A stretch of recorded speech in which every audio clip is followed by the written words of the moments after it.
Celebrities who injured WWE wrestlers. Let's watch. This is what happens when you put a real boxer in a WWE ring. At the No Way Out pay-per-view in 2008, Big Show returned to WWE. The moment became very memorable, but for all the wrong reasons. Big Show decided to make an impact on his first night by attacking Rey Mysterio, who had just lost a match. The Giant was about to deliver a fatal blow, but was interrupted when undefeated boxer Floyd Mayweather jumped over the barricade and into the ring. Big Show stood about 1.5 feet taller than Mayweather and decided to taunt the boxer by getting on his knees. Now, before you see what Floyd did, there's one important thing you need to know. Floyd is going to punch Big Show one shot, we're told, in the face. Now here's what Floyd Mayweather actually did.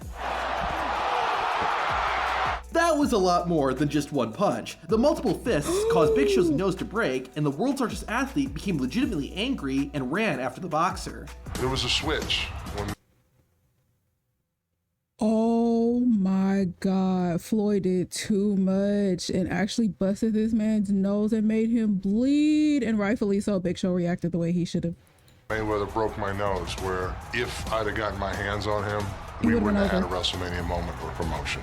Sometimes, celebrities aren't so wow. lucky, and they end up feeling a wrestler's wrath after they've messed up. When a wrestler gets hit for real by their opponent, they will often hit their opponent back with a hard blow. This is what's called a receipt, and celebrities aren't exempt. During the 2022 Royal Rumble, Johnny Knoxville entered the iconic match and confronted AJ Styles. However, the Jackass star smacked AJ a bit too hard and hurt him. The Phenomenal One, though, let it slide, after he knocked Knoxville down with a stiff clothesline. Now, it makes sense how a professional boxer and a guy from Jackass could hurt a WWE superstar, but how in the world does a 58-year-old lady injure a wrestler? Here's how. In the lead up to the 1000th episode of Raw, all kinds of celebrities and stars from WWE's past made special appearances. One of them was singer Cyndi Lauper, who appeared at the first WrestleMania in 1985 and helped introduce WWE into the mainstream. She had not been in a ring since then, so Cyndi Lauper's return on Raw was a big moment. Unfortunately, Heath Slater cut the celebration short. The one-man band said he had to share his new single, and he turned Raw into a concert. Luckily, Roddy Piper came out to cut Slater off. Hot Rod didn't just come to save everyone's ears though. Piper also gave Cyndi Lauper a gift, a framed record, but Lauper decided to use it for a different purpose. No. That's real glass. Oh my God! Even though the glass was rigged to break, the attack Was that the sugar glass? actually cut Slater open, and he started to bleed. Once the WWE camera crew saw what had happened, they cut the camera off Slater's face. Who would have thought that a sweet 58-year-old woman would have busted someone open? Randy Savage had a rough film career, literally. The Macho Man made his movie debut in Ready to Rumble. At the beginning of the film, the main character, Gordy, has a daydream about fighting a store clerk in a tag team wrestling match. Gordy has fictional wrestler Jimmy King in his corner, while the store clerk's tag team partner is Randy Savage. Ironically, during the filming, it was Macho Man who took a real punch to the face. Now I'm gonna get ya! Yeah.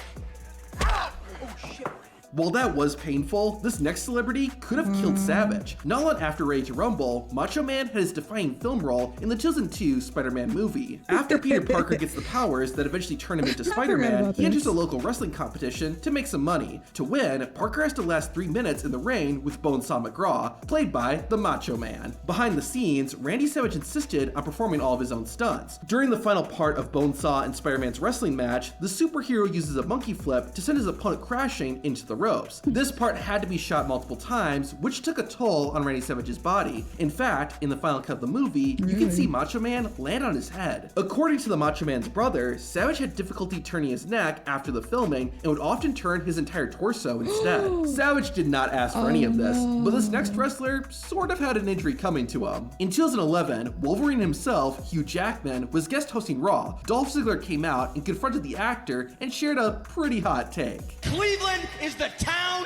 of the underdog. Underdog is just another word for loser. Jackman didn't agree with Ziggler and decided to find an underdog in WWE to fight the United States champion. Wolverine ended up picking Zack Ryder and accompanied the Long Island IC to the ring. During Ryder and Ziggler's match, Dolph's manager, Vicky Guerrero, smacked the Long Island loudmouth. Hugh Jackman decided to return the favor and punched Dolph Ziggler in the face, allowing Ryder to hit the Rough Rider and win the match. Unfortunately, the punch actually connected and injured the Shaw's jaw. However, this didn't happen because Jackman was careless or going off script. And he goes, so what do we do? I kind of swing by you. I go, if you don't punch me in the face as hard as you can, I'm gonna get fired and I'm coming after you. To his credit, Jackman didn't hold anything back. In fact, the punch fractured Dolph Ziggler's jaw and he had to wear a mouth guard for a little while. Even though Ziggler told Jackman to really hit him, the actor felt bad and sent Ziggler a case of beer as a gift. One of the movies that helped transform Batista from a popular wrestler into a successful actor was the James Bond film Spectre. In the movie, Batista plays a character named Mr. Hanks, an assassin working for a terrorist organization. Of course, he has some run-ins with James Bond, including a fight on a moving train. During the filming, Daniel Craig, the actor who played James Bond, accidentally punched Batista in the nose and actually broke it. Unlike The Big Show, Batista was surprisingly chill about having his nose broken. Craig apologized to the animal and they continued filming the fight scene. So far, these injuries have been pretty bad, but I'm not joking when I say this next injury is the worst of them all. Shortly after leaving WWE, Kevin Nash appeared in the Marvel movie The Punisher. In it, Nash played a villain called the Russian. During the film, the Russian has a massive fight with the main character, Frank Castle, aka the Punisher. At the start of the fight, the Punisher stabs Kevin Nash's character with a knife. Nash just laughs it off and keeps beating up his enemy. Here's the crazy thing though, it was a real knife. The actor playing the Punisher accidentally grabbed a real knife instead of a fake one. What's even crazier is that Kevin Nash didn't realize he had been stabbed until he saw the blood. Oh my god, that was a real stab.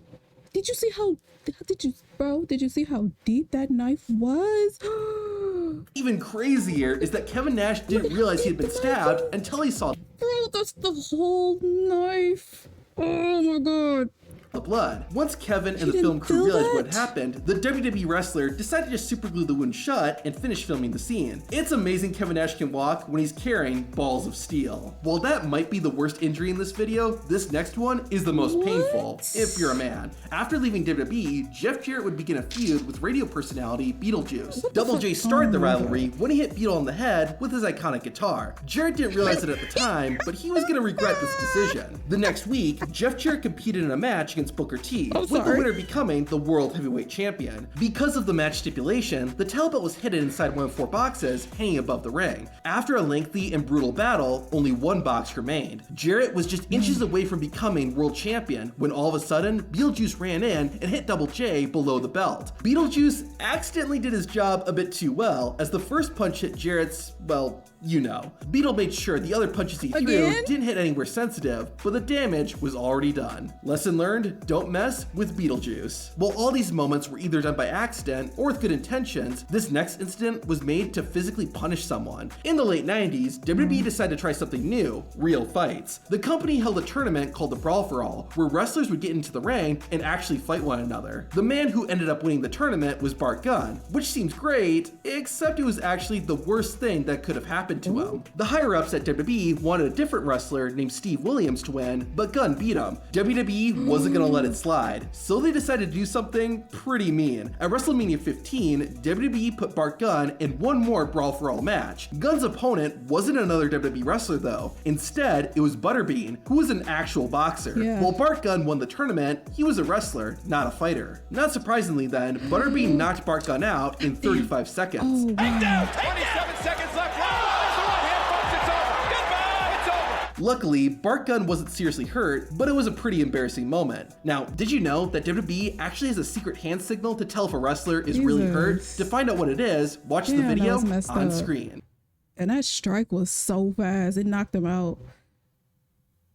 Dang, that's bogus. Some of these were so fucking goofy, like, but no, that stab, oh my god, that knife was so deep in his chest, and he said he didn't feel it. So like, how, like, was he that locked in that role that he just didn't even notice? That is insane. How do you not feel that?